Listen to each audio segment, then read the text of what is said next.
29 दिसंबर आपकी और मेरी ये साल की आखिरी मुलाकात है। 2 दिन बाद जब आपसे मुलाकात होगी तो एक नया साल होगा। 2023 ख़त्म होने में सिर्फ 2 दिन रह गए हैं।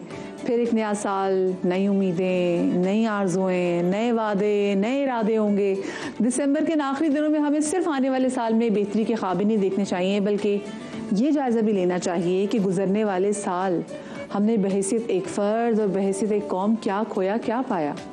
साल के आगाज़ पर हमने जो दावे और वादे किए थे, क्या उन पर अमल भी किया? हमने अपनी और दूसरों की ज़िंदगियाँ बेहतर बनाने के लिए क्या किया? तो आइए देखते हैं कि साल 2023 कौन कौन सी खुशगवार और नाखुशगवार यादें छोड़कर रुखसत हो रहा है। इस साल मुल्क की सियासी और मुआशी सूरत हाल कैसी रही, खेल के मैदान में हमें कितनी कामयाबियाँ नसीब हुई और कितनी नाकामियाँ हमने समेटी। इस साल कौन कौन हमसे बिछड़ा और कौन कौन से ऐसे आम वाक़यात हुए जिन्होंने हमारी और आपकी ज़िंदगी पर गहरा असर डाला। मुल्क भर में जराइम की क्या सूरत हाल रही, सोशल मीडिया पर कौन कौन से ट्रेंड बने, इन तमाम से चीज़ों पर नज़र डालेंगे। और आज जब मैं आपसे बात कर रही हूँ तो ये साल गाज़ा के लिए अच्छा नहीं रहा, ये साल फ़लस्तीनियों के लिए अच्छा नहीं रहा। 84 दिन हो गए हैं गाज़ा पर इसराइल के हमले को। 20,000 से ज़ायद कीमती जानें जा चुकी हैं, जिसमें 70% जो तादाद है वो ख़वातीन और मासूम बच्चों की है।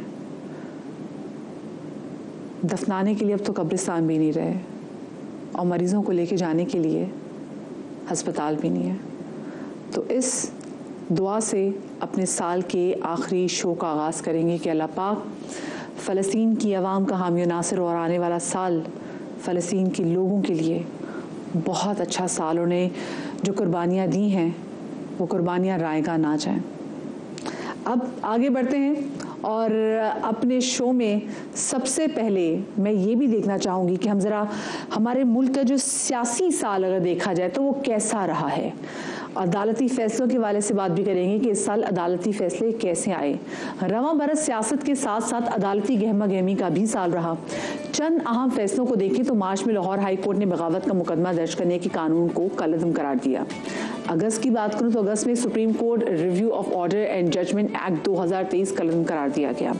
अगस्त में ही सुप्रीम कोर्ट ने पीटीआई सरबराह के खिलाफ तोशाखाना केस के फैसले को बाद नज़र में गलत करार दिया। सितंबर में आ जाते हैं जी। सितंबर में सुप्रीम कोर्ट ने नैब तरामीम को कलअदम करार दिया। अक्टूबर में सुप्रीम कोर्ट ने फौजी अदालतों में सिविलियंस का ट्रायल कलअदम करार दिया। दिसंबर में सुप्रीम कोर्ट ने इंट्रा कोर्ट अपील में इस फैसले को कलअदम करार दिया।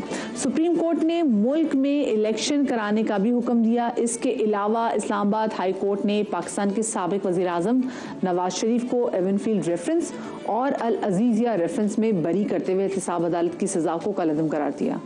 अहम अदालती फैसलों और सियासी सूरत हाल पर बात करने के लिए हमारे साथ मौजूद हैं नुमाइंदा समा आसिम नसीर और सियासी तज्ज़ियाकार माजिद निज़ामी। उनको शामिल गुफ्तगू करेंगे। अस्सलाम वालेकुम and a very good morning to both of you. सबसे पहले तो ज़रा माजिद मैं आपसे जानना चाहूँगी कि इस वक्त हम देख रहे हैं कि मुल्क में बहुत से अहम सियासी मामलात जो हैं वो अदालतों में ज़ेर समात हैं। इन मुकदमात के फैसले सियासत पर कितने असरअंदाज होंगे? जी बहुत शुक्रिया। ये साल क्योंकि इलेक्शन का साल था, असम्बली अपनी मुद्दत पूरी कर रही थी और उससे पहले भी तहरीक अदम एतमाद के बाद एक नई हुकूमत वजूद में आ चुकी थी। तो इस साल में बाकी सालों से ज़्यादा सियासी गहमा गहमी देखने में आई और चूँकि सियासत का खासा ताल्लुक अब पानामा केस के बाद से अदलिया से भी जुड़ गया है, तो इसलिए सियासतदान अपने फैसले वहाँ से भी करवाते हैं। और हमने देखा कि इस दफ़ा अदलिया भी खासी मुतहर्रिक रही और उनके क्रेडिट के ऊपर भी खासे बड़े फैसले हैं जो इस साल आए, जिसमें नवाज शरीफ की नाअहली ख़त्म होना है, इमरान खान की नाअहली है, फिर उसका वापस होना है। पाकिस्तान के अंदर सुप्रीम कोर्ट के लिए खुद भी बड़ा चैलेंजिंग फैसला होगा ये। जी बिल्कुल, वो इसलिए होगा कि अगर उसके अंदर कुछ लोगों को जिम्मेदार ठहराया जाता है या उस सज़ा को गलत कहा जाता है तो पाकिस्तान की 50 साल की जो तारीख है उस पूरी तारीख के ऊपर सवालिया निशान पैदा हो जाएंगे। उसके अंदर कई ऐसे इवेंट्स हैं जो भुट्टो फांसी से रिलेटेड हैं। अगर उसके ऊपर कोई ऐसा फैसला आता है तो वो सारे किरदार, वो सारे इदारे, वो तमाम वाक़यात मुतनाज़िया हो जाएंगे। तो इसलिए बहरहाल ये एक बहुत बड़ा फैसला होगा। सही, ठीक है। अच्छा माजिद, पाकिस्तान में ना हमारी अदालतों पर इल्ज़ाम लगता रहा है कि वो भी पॉलिटिकल इंजीनियरिंग का हिस्सा रही हैं। कितनी सदाकत इस इल्ज़ाम में वैसे? जी, इसमें चूंकि हमारे पास साबिक जजेस के इंटरव्यूज हैं, उनकी तकारीर हैं, फिर हमारे पास एक हाजिर सर्विस जज जो शौकत अजीज सिद्दीकी हैं, उनकी एक तकरीर है जिसमें कई लोगों ने एतराफ़ किया, कई लोगों ने इल्ज़ाम लगाया कि हमें इन्फ्लुएंस किया जाता था या इन्फ्लुएंस किया जा रहा है। अच्छा आसिम, आप मुझे बताइएगा कि पाकिस्तान की तारीख में पहली बार अहम मुकदमात की कार्रवाई बराहे रास्त नशर की जा रही है। ये हमने से पहले कभी नहीं देखा। वो तो नए चीफ जस्टिस आए और उन्होंने कहा कि बराहे रास्त ये चीज़ होनी चाहिए। तो फैसलों की शफाफियत पर इससे कितना असर आपको लगता है पड़ा है? मदिया, बहुत शुक्रिया।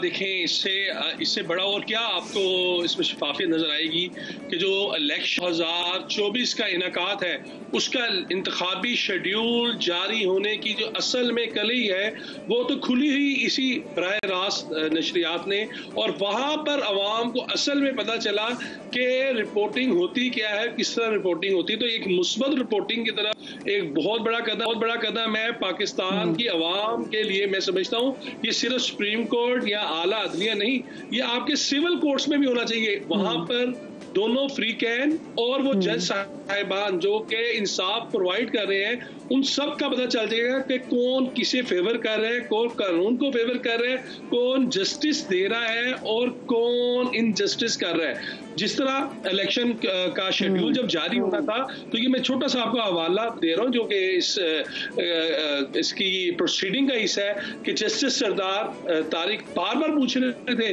कि भाई कौन है, बताएं तो सी। तो वो इस तरह देख रहे थे इलेक्शन कमीशन के कि हमने शेड्यूल जारी नहीं, और वो जिस तरह शेड्यूल जारी करवाया गया चंद घंटों के अंदर, उसकी एक अहम और मैं समझता हूँ सबसे शानदार मिसाल ये है कि यही लाइव कवरेज जो है उसने फिर किसी को हिलने नहीं दिया। अदरवाइज उससे पहले ये होता था कि जनाब आप व्हाट्सएप पे मैसेज करेंगे।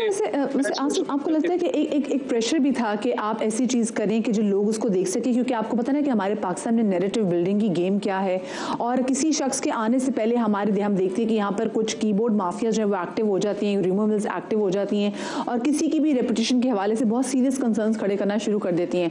तो ये भी एक बहुत अहम रीज़न थी कि जिसकी वजह से वो जो है ना कि बराह रास्त के हर टीवी पर नशर की जाए वो तमाम तर हेयरिंग, जो कि बड़ी इंपॉर्टेंट था कि लोग जान सके कि भाई नहीं एग्जैक्टली इस हेयरिंग में हुआ क्या था। क्या ये भी एक बड़ी रीज़न है उन नैरेटिव को नलिफाई करने के लिए? एग्जैक्टली देखें, यही तो बेसिकली आपको मालूम ही होगा कि असल में टीवी है क्या, अगर हम लाइव स्ट्रीमिंग है क्या कि हम बिल्कुल टाइम के साथ चल रहे हैं। और इसी तरह जब प्रोसीडिंग ऑफ द कोर्ट्स है वो आपको जब बिल्कुल एक मालूम होगा कि ये अभी जज साहब का तो किसी को नहीं पता होगा, या जो वकील वहां पर जरा कर रहे हैं उनका क्या ज़हन है। ठीक है, जिसके ऊपर इल्ज़ाम है वो अपने इल्ज़ाम को डिफेंड कर रहा है और जो इल्ज़ाम उस पर आयद कर रहा है वो अपना केस लड़ रहा है, लेकिन जज के ज़हन का तो किसी को नहीं पता। तो लाइव कवरेज ने ये कर दिया कि जो नैरेटिव बिल्ड किया जाता था और जो जजेस के खिलाफ बहुत ज्यादा ये कहा जाता था कि वो इन्फ्लुएंस है, वो इन्फ्लुएंस खत्म हो जाएगा, ऑटोमेटिकली खत्म हो जाएगा, क्योंकि आपका सिस्टम ऑटो पे जब आ जाएगा और सबको पता होगा कि अब शफाफियत है, अब तो कोई चीज छुप नहीं सकती। अच्छा, मेरा ना आप लोगों से दोनों से सवाल है, क्योंकि आप दोनों जो है इस वक्त लाहौर में मौजूद है। लाहौर में आप देख रहे हैं कि जी इस वक्त कितना जबरदस्त सियासी जोड़ तोड़ चल रहा है, और वो जो कहते हैं कांटे का मुकाबला, सही मजा तो पंजाब में देखने को आएगा। तो मुझे जरा बताएं क्या चल रहा है, क्या लग रहा है आपको कि आने वाले दौर में कौन सी सियासी पार्टी, दोनों, मेरा माजिद आपसे भी और आसिम आपसे भी सवाल है, कौन सी सियासी पार्टी आपको ज़्यादा मुस्तहकम होते हुए नजर आ रही है? अगर मुझे कंटिन्यूटी माजिद आपसे शुरू करूं मैं। माजिद से? अच्छा जी आसिम आप कंटिन्यू कीजिए।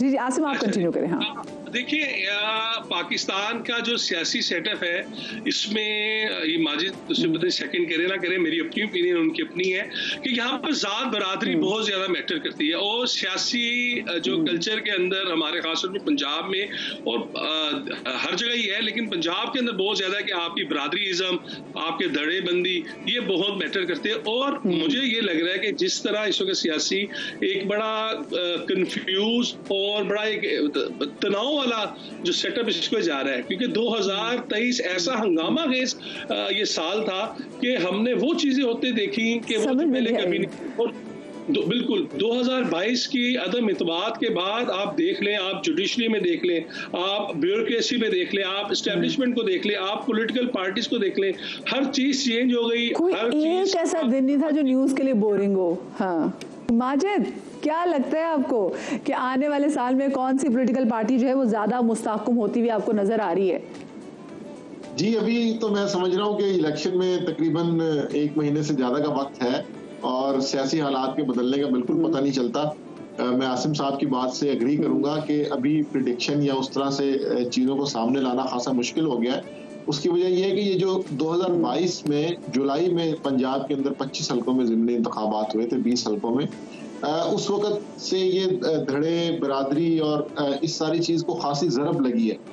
मियाँ वाली, झंग, इन जैसे इलाकों के अंदर भी बड़े हैरान कुन रिजल्ट आए। तो उसके बाद से ऐसे लगता है कि अब ये जो प्रिडिक्शन और पेशीन गोई वाला काम है ये हमें सहाफियों को नहीं करना चाहिए। हमें सिर्फ और सिर्फ स्विंग स्टेट्स हो गई है पाकिस्तान की। क्योंकि उसकी वजह यह है कि अभी बिल्कुल इस टाइम मुस्लिम लीग नून की तैयारी तो बहुत अच्छी है, लेकिन उनको एक ही थ्रेट है, वो ये है कि क्या इलेक्शन डे के ऊपर पीटीआई का वोटर निकलेगा या नहीं निकलेगा। अगर वो निकल आएगा तो हालात बिल्कुल डिफरेंट हो सकते हैं। बहुत शुक्रिया जी। माजिद निज़ामी हमारे साथ मौजूद थे और हमारे नुमाइंदे आसिमी हमारे साथ मौजूद थे।